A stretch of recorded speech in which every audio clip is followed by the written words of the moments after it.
The lawyer's voice was a dry rustle, like dead leaves skittering across a stone floor. I traced the condensation ring on the polished mahogany desk, a perfect, stark circle.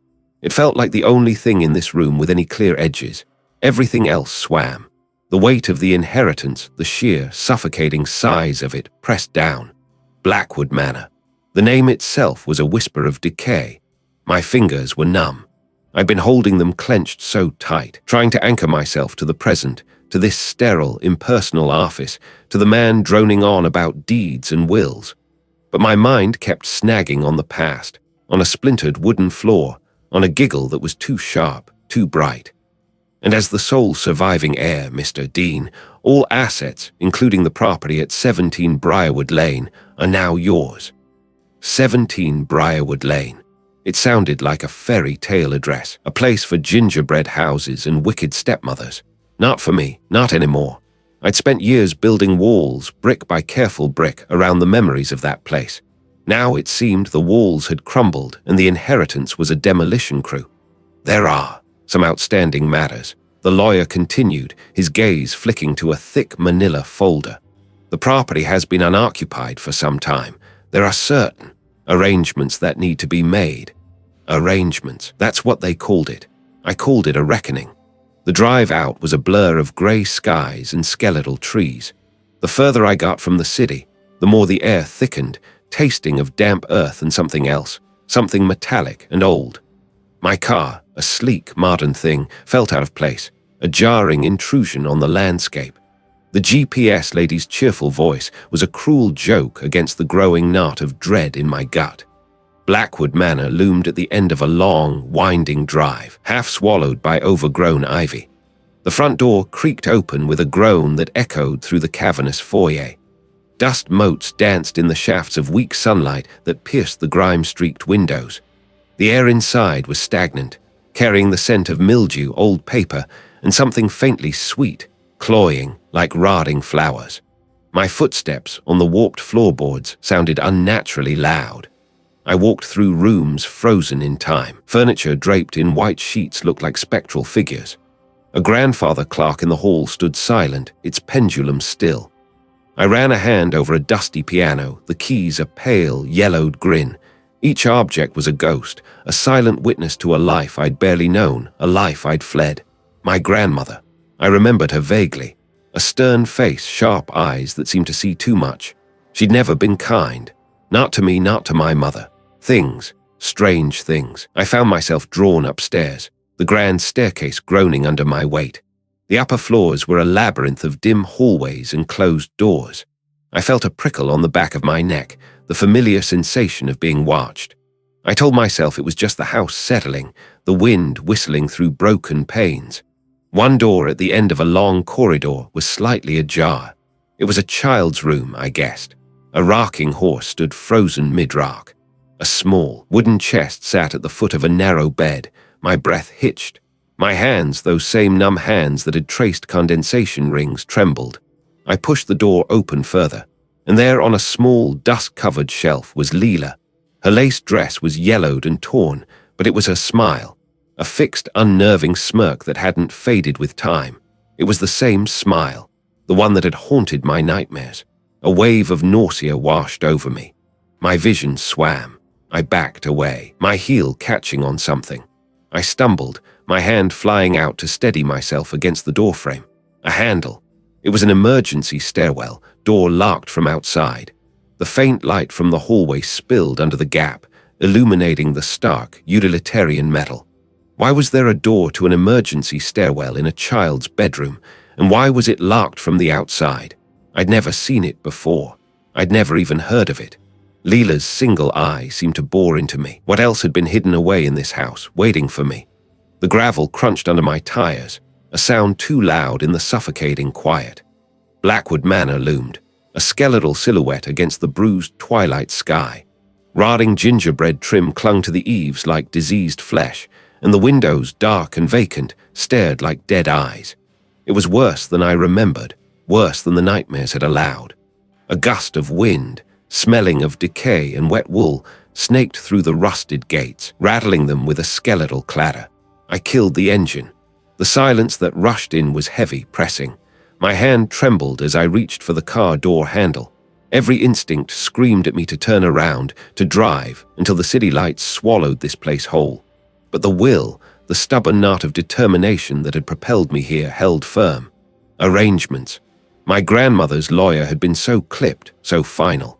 My inheritance. A house I hadn't seen in 20 years, filled with memories I'd spent a lifetime trying to bury. The front door groaned open, a drawn-out, pained sound. Dust motes danced in the slivers of weak light that pierced the gloom. The air inside was stagnant, thick with the scent of mildew and old paper. It clung to my throat, tasting like ashes. Portraits, their subjects faded and stern, lined the walls, their painted eyes following me. I felt like an intruder, a trespasser in a tomb. My footsteps echoed on the marble floor, each one a violation. I moved through the downstairs rooms, a slow, deliberate exploration. A drawing room, draped in dust sheets that billowed like spectral figures in the drafts. A library, its shelves lined with books that looked as if they hadn't been opened in decades, their pages brittle and yellowed. The silence was punctuated by the groan of the house settling, the whisper of wind through broken panes. It felt alive, this place. Watching. Waiting. I found myself drawn to the back of the house, to a service corridor that smelled particularly foul. Damp plaster and something acrid like old vinegar. At the end of the corridor, a heavy steel door. A sign, faded but legible, read, "Emergency stairwell, door locked from outside." Why would a stairwell be locked from the outside? I tried the handle. It was solid, unyielding. The faint metallic tang I'd noticed on the drive, stronger here. Back in the main hall, I ran my hand along the dusty mantelpiece of the grand fireplace. A small, tarnished silver locket lay half hidden beneath a cobweb. I picked it up. It was cool and smooth against my skin. With a click, it sprang open. Inside, 2 miniature portraits. My grandmother, younger, her face etched with a weariness that belied her years, and beside her, a little girl. My own face, impassably small, impassably innocent. The same porcelain doll's eyes stared back at me. Leela, a floorboard creaked upstairs. A soft, deliberate sound. I froze, my breath catching in my chest. It wasn't the house settling. This was different. A weight, a presence. I strained my ears, listening. Another creak closer to the stairs. My heart, which I had sworn wouldn't pound, began a slow, heavy thudding against my ribs, something like dried flowers and dust. My gaze fell on a small, ornate wooden box on a side table. It was intricately carved, depicting scenes of children playing. A child's toy, perhaps, or something my grandmother kept hidden.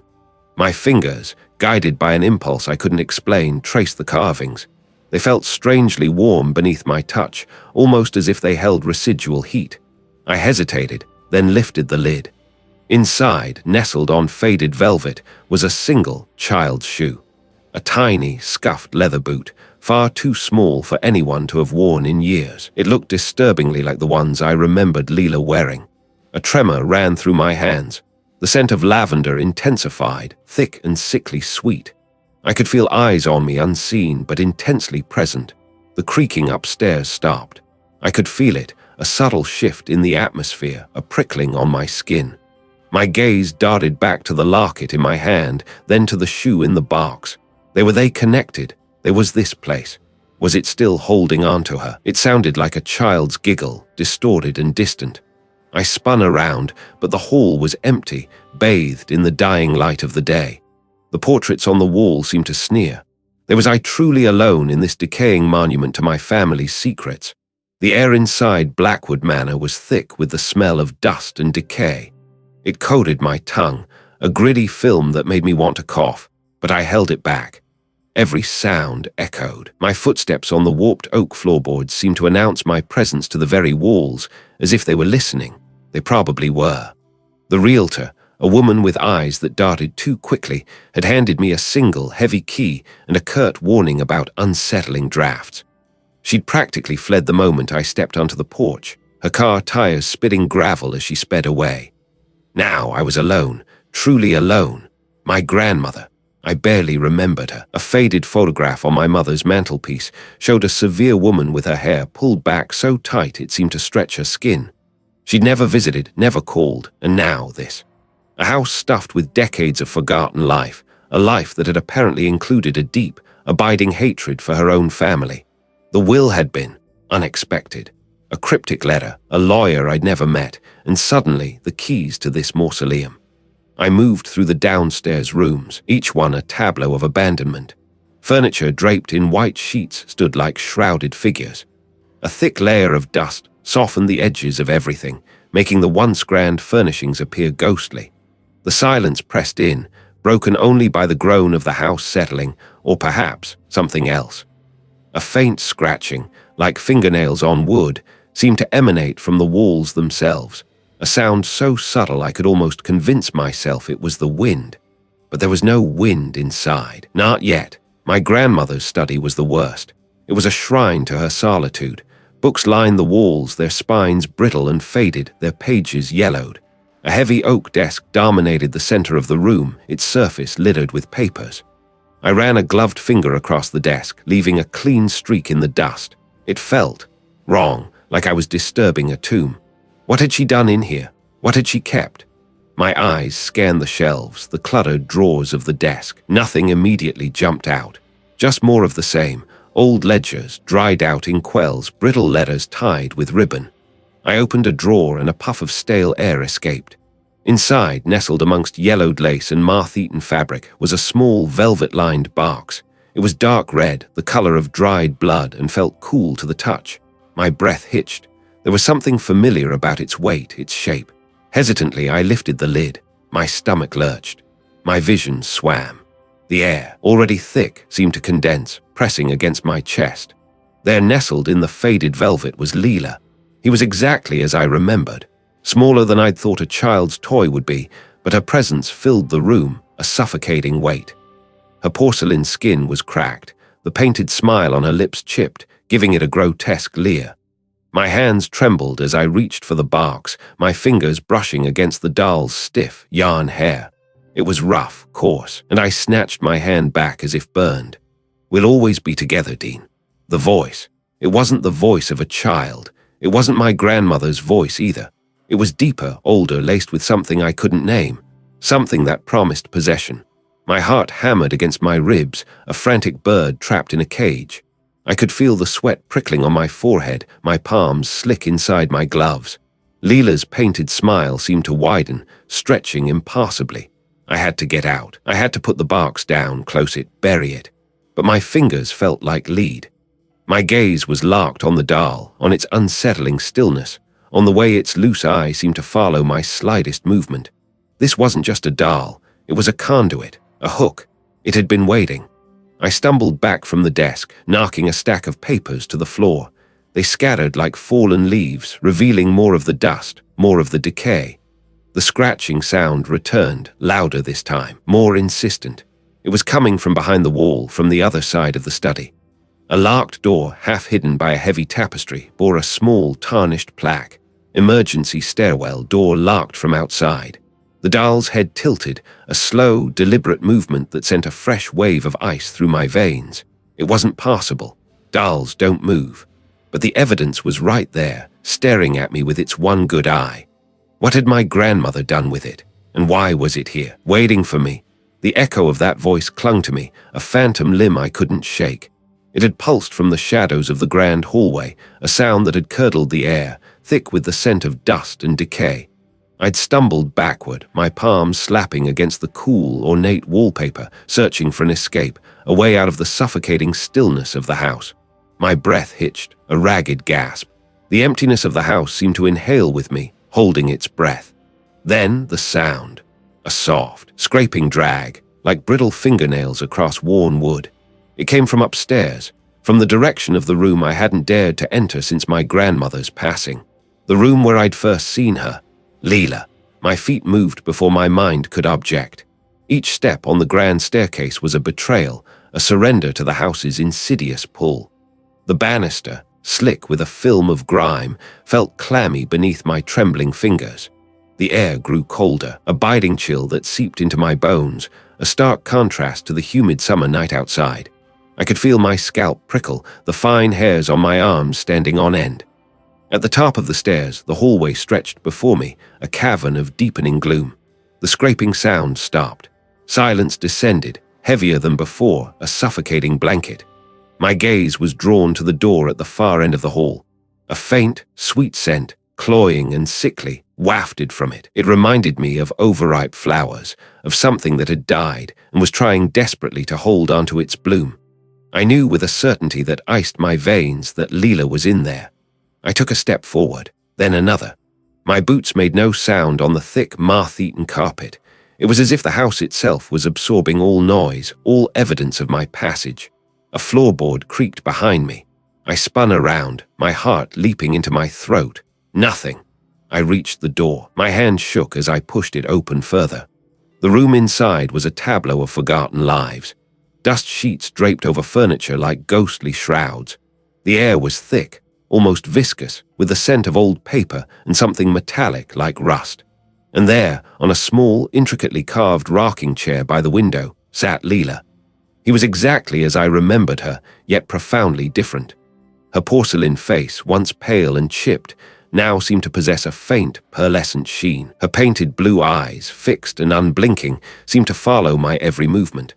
Her tiny, stitched smile was wider, a grotesque rictus that promised unspeakable things. A low hum began, a vibration I felt more than heard, resonating deep within my chest. It was the same sound I'd heard that night, the night I'd tried to forget. The hum grew, intensifying, pressing in on my eardrums. My vision began to blur at the edges. The room seemed to warp, the walls rippling like water. Then I saw it, a movement in the periphery. Panic seized me. I had to get out. I turned and fled, my feet a frantic drumbeat on the unseen floorboards. I scrambled down the stairs, not daring to look back, the hum of the house a constant, maddening thrum in my ears. I burst through the front door, gasping for the cool night air, but it offered no relief. I ran, not towards the road, but towards the side of the house, towards the rusted metal door I'd seen earlier, the one marked emergency stairwell, door locked from outside. It was a foolish impulse, a desperate need for a confined, predictable space, a stark contrast to the unpredictable horror within. It was locked, just as the sign indicated. I rattled it, a futile, desperate sound. I pressed my forehead against the cold metal, my breath misting the surface. The hum was fainter here, but it hadn't vanished. I could still feel Leela's gaze on me, even from this distance. The metallic tang of fear was sharp in my mouth. I closed my eyes, trying to block out the visual distortions, the phantom movements in the corners of my vision. But the voice, what had I brought back into this house with me? The heavy oak door slammed shut behind me with a definitive thud that vibrated through the soles of my worn boots. Silence descended, thick and suffocating, broken only by the ragged rasp of my own breath. I was in the emergency stairwell, door locked from outside. My fingers fumbled for the handle, twisting it with frantic desperation. It didn't budge. Locked, of course, it was locked. The air here was colder, carrying a metallic tang that prickled my nostrils. It smelled like old rain and something else, something sharp and acrid, like burnt sugar. My heart hammered a frantic rhythm against my ribs.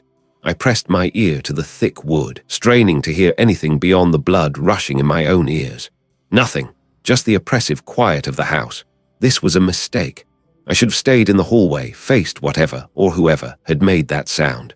I pushed away from the door, my eyes scanning the narrow concrete shaft.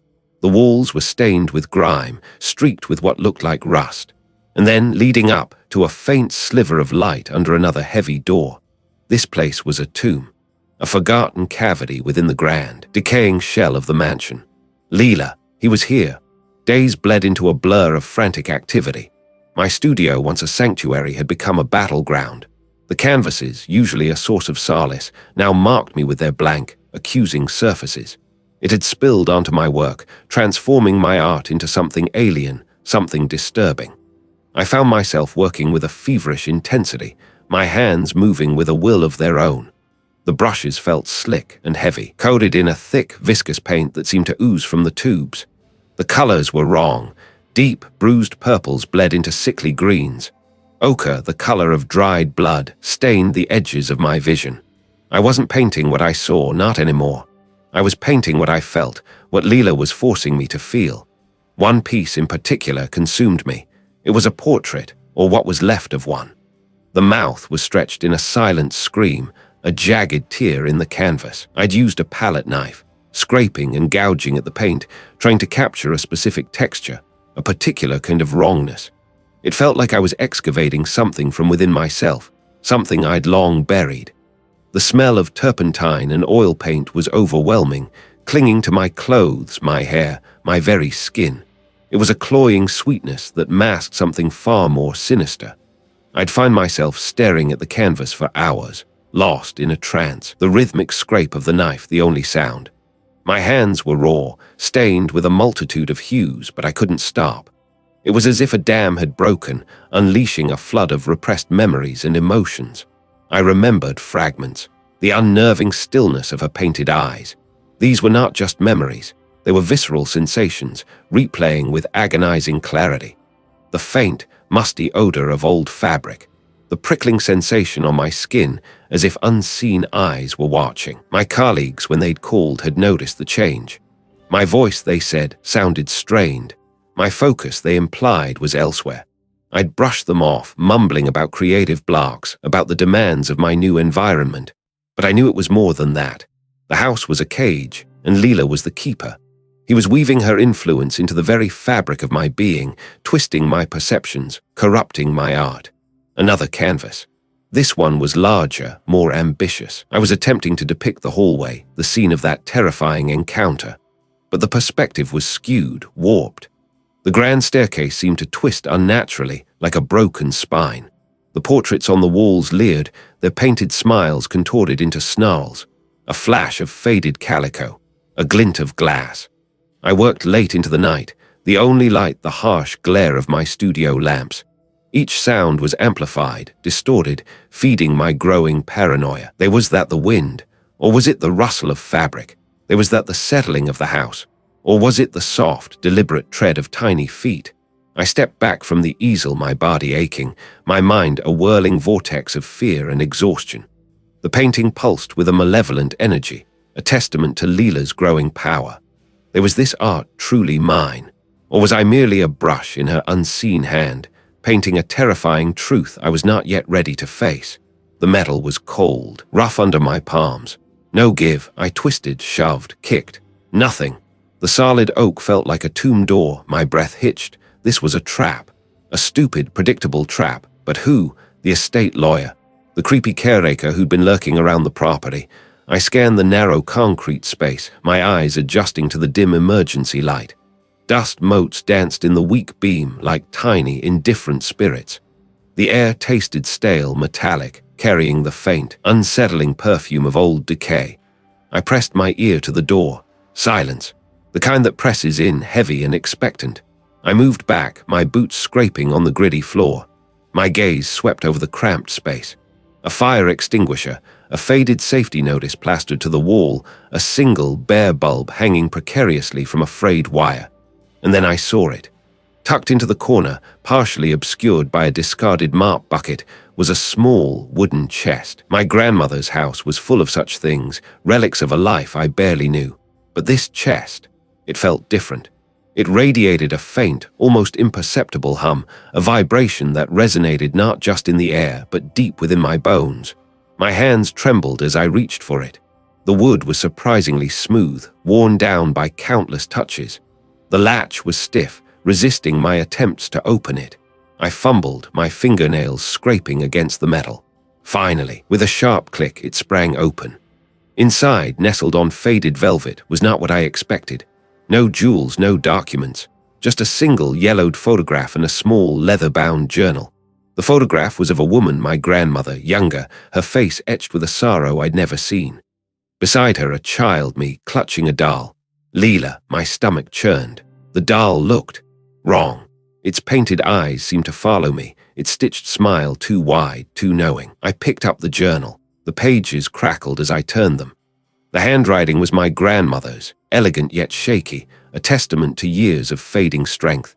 She wrote of her own childhood, of loneliness, of a desperate longing for connection.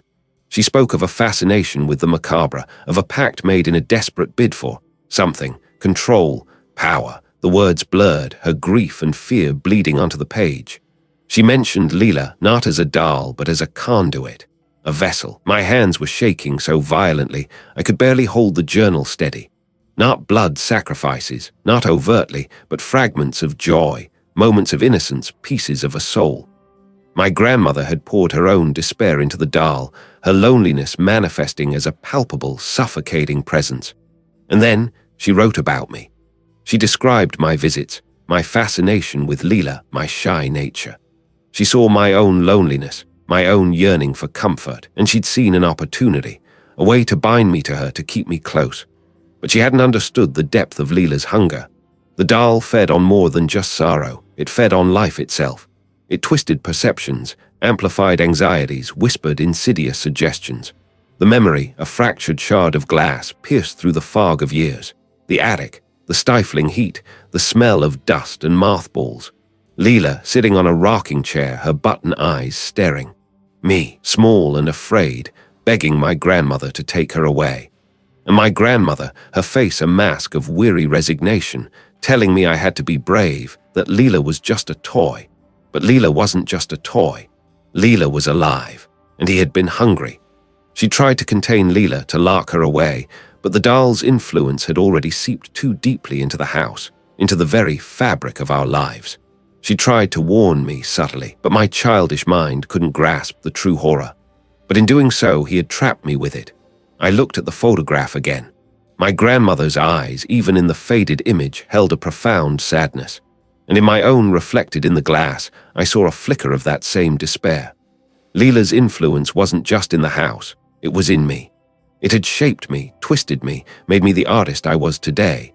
The emergency stairwell suddenly felt smaller, the air thicker, harder to breathe. The faint hum from the chest intensified, a low thrumming that seemed to echo the frantic beating of my own heart. The doll's painted smile, I was sure of it, had widened. What had my grandmother truly intended? There was this all a desperate attempt at connection, or a deliberate act of malevolence? And what now, with Leela's influence so deeply ingrained, could I ever truly escape? No give, nothing. My breath hitched. This was a trap. The estate lawyer. I scanned the narrow confines of the emergency stairwell, door locked from outside. The concrete walls, slick with a film of grime and condensation, offered no purchase, no escape. Just the metallic tang of rust and something else, something cloying, like overripe fruit left to rot. Panic, a familiar, unwelcome guest, clawed at my throat. I slammed my fist against the unyielding wood, the impact jarring my arm to the bone. It was a futile gesture, a primal scream against an indifferent silence. The air here was thick, stagnant, pressing in on me. They stretched and contorted, mimicking the grotesque shapes that had haunted my childhood nightmares. I backed away, my eyes darting from the locked door to the grimy walls, searching for any weakness, any crack, any way out. But there was nothing. It felt as though the very house was holding its breath, waiting for me to break. Leela. It had to be Leela. He was here, somewhere in this mausoleum of a home, pulling the strings, orchestrating this suffocating performance. It was barely audible, yet it seemed to vibrate deep within my bones, my name. But there was no one. We're having so much fun. Fun! The word was a razor's edge against my sanity. Fun was the gnawing emptiness in my gut, the feeling of being watched, always watched. I could feel the fine hairs on my arms prickle. The smell of rot intensified, now laced with the sickly, sweet perfume of decaying roses. My gaze fell upon the wall opposite the door. What had been bare concrete a moment ago was now covered in a tapestry of faded, peeling wallpaper. Intricate floral patterns, once vibrant, now leached of color, seemed to writhe like a nest of pale, desiccated worms.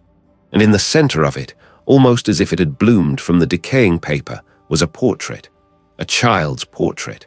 But it wasn't just a painting. The smile widened, stretching impassibly, revealing rows of tiny, sharp teeth. A guttural giggle, like stones grinding together, echoed in the confined space. It wasn't coming from the portrait. It was coming from behind me. I didn't dare turn. My blood felt like ice water in my veins. Every instinct screamed at me to run, but there was nowhere to run. The stairwell had become a cage, and Leela was the keeper. The air thrummed with a palpable energy, a suffocating pressure that made it difficult to breathe. Then, a soft, deliberate tapping. Tap. It was coming from the other side of the locked door. Not the frantic, desperate banging of someone trying to get in, but a slow, rhythmic, almost playful sound. As if whatever was out there knew I was trapped. As if it was enjoying my fear. The tapping stopped. A low hum began, a discordant, unsettling vibration that seemed to seep from the walls themselves. It built, growing in intensity, making my teeth ache and my vision blur at the edges. I squeezed my eyes shut, pressing my hands over my ears, but the sound was inside me, resonating in my very core. It was the sound of Leela's joy. When the humming finally faded, replaced by the returning, erratic flicker of the bulb, the portrait was gone. The wallpaper was once again bare, grimy concrete. But the air was different. It was heavy, charged, and it smelled of dust and something metallic, like old blood. I opened my eyes, my gaze sweeping the empty stairwell. Where had Leela gone, and why did I feel like he was everywhere at once? The air in the hallway tasted of dust and something else, something metallic and sour. Leela's laughter, thin and reedy, echoed from the master bedroom. Not the childlike giggle I remembered, but a warped imitation, a sound that scraped against my teeth. My fingers, slick with a cold sweat, fumbled with the heavy brass doorknob. It refused to budge. Locked, of course. I pounded on the wood. "Leela, let me in, we need to talk." The absurdity of it struck me, a dark, bitter laugh bubbling up my throat, talking, as if a doll, even one as ancient and aware as Leela, could engage in reasoned discourse. The artist's hands that had once coaxed beauty from canvas now trembled, useless. A soft thud from behind me. I spun around. Nothing. But the air shifted, growing heavy, thick with an unseen presence. I could feel it, a prickling sensation on my skin like 1,000 tiny needles. The doll's attention. It was a physical weight, an invisible hand pressing down on my chest. I backed away from the locked door, my eyes scanning the opposite wall, a narrow metal door barely visible in the gloom. Emergency stairwell, door locked from outside. The stark white lettering seemed to mark me. Why was it locked? Who would lock it from the outside? My mind raced, grasping at straws, at rational explanations that dissolved like smoke. The laughter came again, closer this time, from the room directly across the hall. The nursery, my childhood bedroom. I knew I shouldn't. Every instinct screamed at me to flee, to find a way out of this suffocating house, out of this suffocating reality. But a morbid curiosity, a twisted sense of obligation, pulled me forward. I pushed the nursery door open. The room was as I'd left it, preserved in a horrifying tableau. The rocking horse, its painted eyes chipped and vacant. The toy chest, overflowing with faded stuffed animals. And there, perched on the windowsill, bathed in the faint moonlight filtering through the grimy glass, was Leela. She hadn't moved. Her porcelain face, cracked and yellowed with age, was turned towards me. Her painted smile seemed wider, more predatory. Her glass eyes, an unsettling shade of sapphire, glinted with an unnatural light. She wore the same faded calico dress, the lace trim frayed and stained, but something was different. A faint, almost imperceptible shimmer seemed to emanate from her. My breath hitched. This was it. I wouldn't run, not this time. "You've caused enough pain, Leela," I said, my voice rough, unfamiliar. It felt alien coming from my own throat. "It ends now." She tilted her head, the movement unnervingly fluid for something so brittle. "Pain is all there is, Dean." The familiar scent of decay intensified, mingling with a cloying sweetness, like rotting flowers. My gaze fell upon a small wooden music box on the dresser. It was my grandmother's, the same one that used to play a tinny, mournful melody. I remembered her winding it, her gnarled fingers trembling. "You are so weak, Dean. Always have been." My hands clenched into fists. The memory of the attic, of the suffocating heat and the smell of damp earth flashed through my mind. The helplessness, rage. I took a step forward, my eyes locked on the doll. "You're wrong, I'm not weak." I reached for the music box, my fingers brushing against the cool, smooth wood. Leela's painted smile widened, revealing rows of impossibly small, sharp teeth.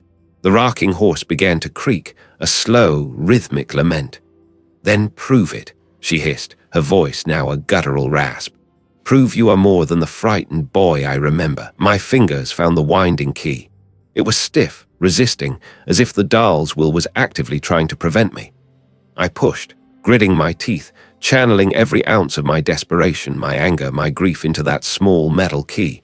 A faint click. The mechanism engaged. But the music that began to play was not the familiar lullaby. It was a discordant, jarring cacophony, a symphony of screams and shattering glass. The room vibrated, the walls seeming to buckle inwards. The doll's eyes, those terrible sapphire eyes, narrowed. What was happening?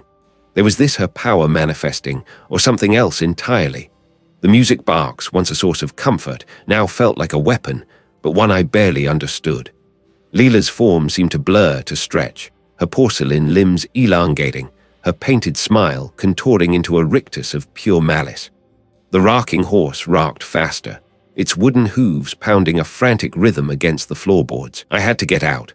I had to escape this room, this house, this thing. But where could I go? My gaze darted to the emergency stairwell, the door locked from outside. Was that my only hope? The music began, not a sweet lullaby, but a discordant, scraping whine. It clawed at my ears, a sound that seemed to vibrate not just in the air, but in the marrow of my bones. My eyes remained fixed on Leela, her porcelain face impassive, her painted smile a rictus of pure malice. The winding key in my hand felt impossibly heavy, a conduit for something ancient and vile. The melody twisted, grew louder, each note a tiny shard of glass scraping against my nerves. I squeezed my eyes shut, trying to drown it out, but the sound burrowed deeper, a phantom echo in the hollows of my skull. My fingers, slick with sweat, still gripped the key. The mechanism groaned, then gave way with a final, sickening snap. The music died. Silence rushed in, thick and suffocating. I held my breath, waiting, nothing, just the thumping of my own blood, a frantic drumbeat against the stillness. Slowly, tentatively, I opened my eyes. Leela was still there, slumped on the dusty velvet cushion, her painted eyes staring blankly ahead. The intricate clockwork mechanism within her seemed to have seized. Had I done it? Had I finally broken her?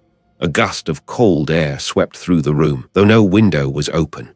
It carried with it the faint, cloying scent of lilies, the same scent that had always clung to my grandmother's study, to her. It was a smell I'd tried to scrub from my memory, from my life, but it was here now, thick and suffocating. I stumbled back, my foot catching on a loose floorboard. I nearly fell, my arms flailing for balance. The sound of my own clumsiness seemed deafening in the absolute quiet. My gaze swept the room, searching for any sign of the insidious presence that had stalked me, that had twisted my perceptions, that had. What? What had it done? They pulsed, subtly, like sleeping beasts. I could feel them watching me, 1,000 unseen eyes. The air grew heavy, pressing down on my chest, making each breath a conscious effort. I needed to get out. Now. I turned, my movements jerky, my eyes darting back to the doll one last time. She hadn't moved, but I could have sworn, just for a fleeting second, that the curve of her painted lips had widened, a silent, knowing smirk. My feet carried me, not with purpose, but with a desperate, animalistic urge for escape. I found myself in the main hallway, the grand staircase looming before me like a skeletal hand. The portraits of my ancestors, their faces stern and judgmental, seemed to lean in, their painted eyes following my frantic progress. I reached the heavy oak door that led to the outside, my hand already reaching for the ornate brass knob. But then I stopped. If I left, what would I be leaving behind? Would Leela simply wait patiently for my return? Would she follow? The idea sent a fresh wave of nausea through me. I couldn't just run, I had to be sure. I turned back, a new grim resolve hardening within me. I had to destroy her, utterly. My eyes scanned the hallway, searching for anything that could serve. A poker from the fireplace, a heavy candlestick. My gaze fell upon the grandfather clock standing sentinel at the foot of the stairs.